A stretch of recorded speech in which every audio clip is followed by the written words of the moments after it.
Entonces, ¿eres John D. Rockefeller? A inicios del siglo XX, en 1911, controlas el 90% de las refinerías de petróleo en Estados Unidos. Sin duda, venciste al capitalismo con tu monopolio implacable, aplastando a los competidores para ser el verdadero magnate del petróleo. Ese año, la Suprema Corte dividió tu imperio de Standard Oil en 34 empresas. Nunca habías sido tan rico. Tu patrimonio alcanzó el máximo de $900 millones. Esa cantidad es tan astronómica que, ajustada a los días de hoy, sería necesario combinar a Elon Musk, Jeff Bezos y Bill Gates para igualar tu fortuna. Pero ahora que aseguraste la riqueza para las próximas 70 generaciones o más de tu familia, tu mente finalmente se abre a problemas más grandes. Porque a pesar de acumular montañas de dólares, todavía querías algo más ambicioso: moldear la propia sociedad. Y el mecanismo más eficiente que encontraste para eso también fue el más simpático: la filantropía. Empiezas a donar tu fortuna, y a partir de ahí, todo lo que la gente haría, estudiar, trabajar, cuidar de su propia salud, pasaría por el sistema que tú mismo construiste. Ese sistema va a moldear escuelas, hospitales, gobiernos e incluso la mente de las personas que vivirán siglos después de tu muerte. Entonces fue de esa manera que se creó la Matrix Rockefeller, y hasta hoy millones intentan escapar.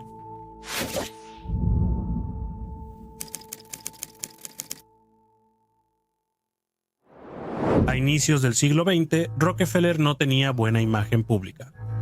Sus cárteles secretos, la manipulación de proveedores y otras prácticas dudosas que destruyeron a sus competidores causaban odio en los 4 rincones del país. La gente puede odiar al multimillonario, pero no puede odiar a quien dona dinero. Entonces empezó a donar parte de su fortuna. Creó la Fundación Rockefeller en 1913. A los ojos del público, dejaba de ser el varón cruel del petróleo para convertirse en el gran benefactor de la humanidad a través de la caridad. Pero sus donaciones no eran neutrales. Al financiar universidades, investigaciones y hospitales, Rockefeller no solo daba dinero, también definía su rumbo. Quien paga, elige la música, y él sabía exactamente qué quería que se tocara. El objetivo principal era la educación y la salud. Controlar lo que las personas aprenden y cómo se tratan es controlar la sociedad. Entonces, el primer engranaje de ese plan estaba en el salón de clases. A inicios de 1900, el sistema educativo en Estados Unidos seguía descentralizado. Muchas escuelas rurales enseñaban en comunidad y usaban planes de estudio diversos. Eso no servía a Rockefeller. Las palabras del alcalde de Nueva York, John Gillan, ilustran mejor el ambiente de esa época. La verdadera amenaza para nuestra república es el gobierno invisible, que como un pulpo gigante extiende sus patas viscosas sobre nuestras ciudades, estados y nación. Para evitar meras generalizaciones, permítanme decir que al frente de esta gente están los intereses de Rockefeller, Standard Oil y un pequeño grupo de poderosas casas bancarias, generalmente llamadas banqueros internacionales. El pequeño grupo de poderosos banqueros internacionales prácticamente administra el gobierno de los Estados Unidos para sus propios fines egoístas. Ellos controlan la mayoría de los periódicos y revistas de este país, usan las columnas de esos periódicos para someter o expulsar a los funcionarios públicos que no siguen sus intereses. Entonces, a través de su fundación, Rockefeller financió reformas que estandarizaron la educación. Informes patrocinados defendían una escuela que formara trabajadores obedientes, no pensadores críticos. Filas de pupitres, timbres, planes de estudios repetitivos, todo inspirado en la lógica de las fábricas. Y todo ese plan se expresaba con una bella sinceridad. Ese documento, escrito por Frederick Gates para el Consejo General de Educación, fundación filantrópica estadounidense, creada en 1902 por John G. Rockefeller, decía lo siguiente: en nuestros sueños tenemos recursos ilimitados y las personas se entregan con total sumisión a nuestras orientaciones. Las convenciones educativas actuales, de educación moral e intelectual, desaparecen de nuestras mentes y, libres de la tradición, expandiremos nuestra buena voluntad sobre una masa agradecida y receptiva.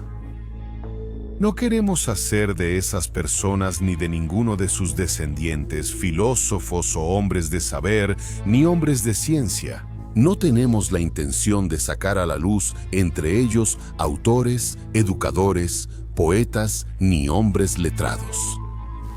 No vamos a buscar embriones de grandes artistas, pintores, músicos, tampoco abogados, médicos, predicadores o políticos, de los cuales tenemos una amplia oferta. La tarea que nos proponemos es muy simple. Organizaremos a nuestros niños y les enseñaremos a hacer de forma perfecta las cosas que sus padres están haciendo de manera imperfecta. Entonces Rockefeller no quería filósofos, quería engranajes humanos para la máquina industrial. Y al financiar universidades y consejos de educación, él se aseguró de que ese modelo se expandiera. Ahora, la educación sería solo enseñanza repetitiva y datos sueltos para aprobar examen. Entonces, esa arquitectura escolar no surgió por casualidad, fue diseñada. Piensa por un momento, ¿de verdad crees que los 12 años obligatorios que pasamos en la escuela, haciendo ejercicios básicamente de memorización, van a hacer que alguien realmente sabio florezca? No es de extrañar que nuestra sociedad esté formada por una gran cantidad de analfabetos funcionales que no pueden interpretar un texto. El sistema fue hecho a propósito para generar una masa de analfabetos funcionales. Nada de desarrollo intelectual verdadero, solo enseñanza mecanizada para la formación de engranajes que mantendrían el sistema funcionando, con las élites en la cima y una masa con casi cero posibilidades de ascenso social. Actualmente no puedes elegir educar a tu hijo en casa, está totalmente prohibido. Hay una madre que está siendo procesada y multada con 100.000 reales por mantener a su hijo estudiando en casa. Para evitar ser criminal, un padre debe inscribir a su hijo en un sistema educativo obligatorio que no fomenta el pensamiento propio ni la iniciativa. Al final, probablemente será una persona más que espera tranquilamente a que alguien le diga qué hacer y que cree todo lo que dice el gobierno y los medios. Educadores respetados ven que la escuela, en realidad, se ha convertido en un mecanismo de alienación y lavado de cerebro para mantener el mundo como está. O sea, prevaleció el sistema que favorece solo los intereses de las élites corporativas y políticas. Pero la ambición de Rockefeller no se detuvo ahí. También quería controlar cómo las personas manejaban su propio cuerpo.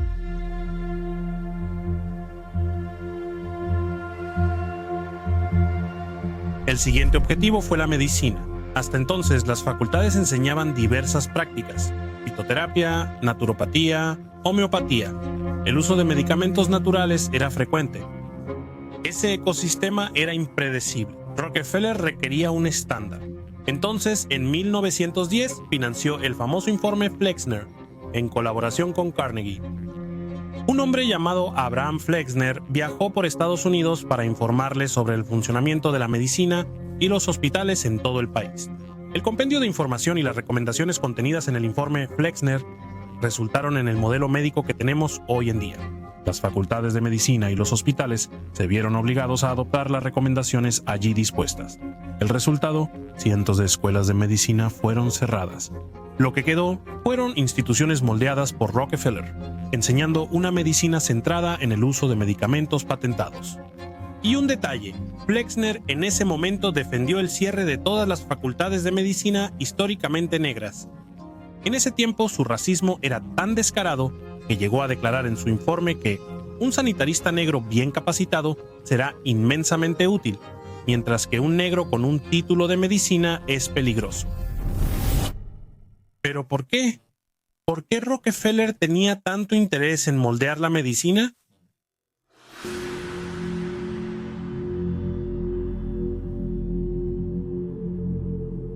Rockefeller no quería perder la oportunidad de entrar en la industria farmacéutica, que años después facturaría $1.048 billones en 2020. Usó su fortuna petrolera supuestamente por caridad para financiar investigaciones químicas. Empresas de su red transformaron derivados del petróleo en medicamentos sintéticos. Los científicos obtuvieron donaciones para investigar cómo las plantas curaban enfermedades, pero el objetivo real era identificar los compuestos efectivos y luego crear en laboratorio uno similar, pero no idéntico, para poder patentarlo. En este escenario, Rockefeller vio la capacidad de monopolizar el petróleo, la química y la industria médica al mismo tiempo, y con una nueva y enorme ventaja. La creación de patentes sobre los nuevos productos sería capaz de generar ganancias aún mayores. Después de todo, el petróleo siempre ha sido solo una mercancía. A través de su alto nivel de influencia, Rockefeller, su familia y sus altos ejecutivos, con sus alianzas monopolísticas, estaban conectados al mayor cartel químico de la historia. La temida IG Farben, uno de los motores industriales del régimen nazi. De esa asociación, creada en 1929, surgió un escándalo donde la Standard Oil, además de financiar al régimen nazi, también negó o retrasó revelar el secreto alemán para producir caucho sintético. Esto pondría a Estados Unidos en grave riesgo al depender de un insumo esencial para aviones, autos y equipos militares que requerían caucho. Eso sería considerado después una de las mayores traiciones al país. Sin embargo, un acuerdo judicial en 1942, aún en el conflicto, terminó esa historia con multas simbólicas, pérdida de patentes y algunos ejecutivos declarando ante el Congreso. Con el fin de la guerra, la IG Farben fue dividida en 3 gigantes, pero había un problema. Con la disolución de Casa Matriz, algunos activos irían a Estados Unidos, y fue Standard Oil la que creó la cobertura perfecta, la América IG, un conglomerado que absorbió una red de empresas químicas y farmacéuticas como Sterling Drug, Monsanto y Dow. Entonces, básicamente se creó un ciclo perfecto. La Fundación Rockefeller financiaba escuelas de medicina, entrenaba a generaciones de médicos para recetar medicamentos químicos. ¿Y quién producía esos medicamentos? El mismo cartel farmacéutico en el que ellos tenían participación. El resultado fue otro monopolio silencioso, un cartel que no solo enriqueció a los Rockefeller, sino que moldeó la medicina moderna y la propia industria farmacéutica que conocemos hoy. Desde lo público parecía progreso. No se puede negar, la medicina se volvió más profesional, los antibióticos, las vacunas y las anestesias realmente salvaron millones de vidas. Pero tras bambalinas, Rockefeller había creado una estructura donde la Big Pharma era solo un instrumento más para generar ganancias. Todos creían que la medicina y el avance científico eran neutrales, sin segundas intenciones. Pero en el fondo ambos estaban, en última instancia, sirviendo a intereses privados. Así la medicina sirvió tanto para generar ganancias como para mantener a la población lo suficientemente sana para seguir produciendo y consumiendo en un ciclo sin fin. La alimentación y la prevención se convirtieron en notas al pie y los pacientes se volvieron clientes de por vida. Las terapias alternativas fueron completamente marginadas y etiquetadas como charlatanería.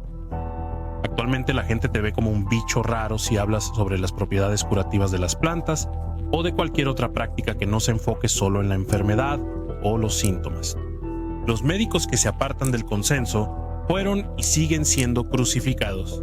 Y para que nadie se diera cuenta de ese truco, Rockefeller también necesitaba controlar otra cosa.